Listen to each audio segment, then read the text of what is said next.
Hi friends, welcome to Sunitha kitchen. ఈరోజు మన ఛానల్లో క్రంచీగా సూపర్ టేస్టీగా ఉండే షక్కర్పార స్వీట్ రెసిపీని ఎలా తయారు చేసుకోవాలో చూసేద్దాము. వీటిని శంకర్పాలి అని కూడా పిలుస్తారండి.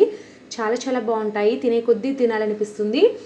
ఈ స్వీట్ రెసిపీని పిల్లల దగ్గర నుండి పెద్దల వరకు అందరూ కూడా ఎంజాయ్ చేస్తూ తింటారండి. లైట్ స్వీట్నెస్తో చాలా బాగుంటాయి అన్నమాట. తయారు చేసుకోవడం కూడా చాలా సులువండి. ఇప్పుడైతే ముందుగా ఒక మిక్సింగ్ బౌల్ తీసుకొని అందులోకి ఒక స్ట్రైనర్ పెట్టుకొని ఇందులోకి 2 కప్పుల దాకా మైదా కానీ గోధుమ పిండి కానీ తీసుకోవాలి. నేనైతే ఇక్కడ గోధుమ పిండి వాడుతున్నానండి హెల్తీగా చేయడం కోసం. మీకు మైదాతో చేసుకోవాలనుకుంటే మైదాతో కూడా చేసుకోవచ్చు. ముందుగా అయితే ఈ గోధుమ పిండిని జల్లించుకోండి. ఇలా జల్లించుకున్న తర్వాత ఇందులోకి 1 కప్పు దాకా పంచదార పొడిని కూడా వేసేసి జల్లించుకోవాలి. పంచదారని మిక్సీ జార్లో వేసుకొని ఇలా పౌడర్లా చేసుకొని గిన్నెతో కొలుచుకున్నట్లయితే కనుక మనకి కొలత అనేది పర్ఫెక్ట్గా వస్తుందన్నమాట. 2 కప్పుల గోధుమ పిండికి 1 కప్పు పంచదార పొడి పర్ఫెక్ట్గా సరిపోతుందన్నమాట. స్వీట్ అనేది ఎక్కువ తక్కువ కాకుండా. ఇప్పుడైతే ఈ రెండింటిని కూడా బాగా కలుపుకోండి. ఇలా కలుపుకున్న తర్వాత ఇందులోకి 1/2 కప్పు దాకా నెయ్యి వేసుకోవాలి. ఇది రూమ్ టెంపరేచర్లో ఉన్నది వేసుకోండి, అలా అయితేనే బాగుంటుంది. నెయ్యి అంతా కూడా పిండిలో కలిసే విధంగా బాగా కలుపుకున్న తర్వాత ఒకసారి చెక్ చేయాలండి. పిండిని ఇలాగ గట్టిగా ప్రెస్ చేసినట్లయితే ముద్దలాగా వస్తే మనం వేసిన నెయ్యి అనేది సరిపోయినట్లు. అలా రాకుండా పొడిగా ఉన్నట్లయితే ఇంకొద్దిగా నెయ్యి వేసుకోవాలి. ఇక్కడైతే పర్ఫెక్ట్గా సరిపోయింది. ఇప్పుడైతే ఇందులోకి ముందుగానే కాచి చల్లార్చిన పాలని కొద్దిగా వేసుకుంటూ మనం చపాతీ పిండిలా కలుపుకోవాలి. ఇక చూస్తున్నారా, ఈ కన్సిస్టెన్సీలో కలుపుకుంటే సరిపోతుంది. మరీ మెత్తగా కాకుండా మరీ గట్టిగా కాకుండా మీడియం కన్సిస్టెన్సీగా కలుపుకొని ఒక 20 నిమిషాల పాటు మూత పెట్టి పక్కన పెట్టాలి. 20 నిమిషాల తర్వాత చూద్దామండి. పిండి చూడండి సాఫ్ట్గా తయారైంది.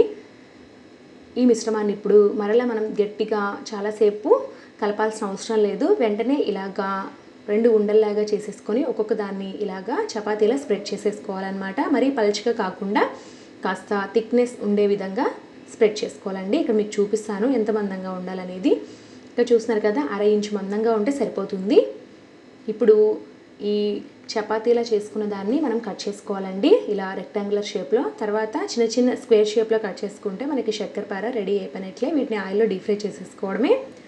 మీకు ఇలా స్క్వేర్ షేప్లో అయినా కట్ చేసుకోవచ్చు, లేదా డైమండ్ షేప్లో అయినా తయారు చేసుకోవచ్చు అండి, అది మీ ఇష్టం అనమాట.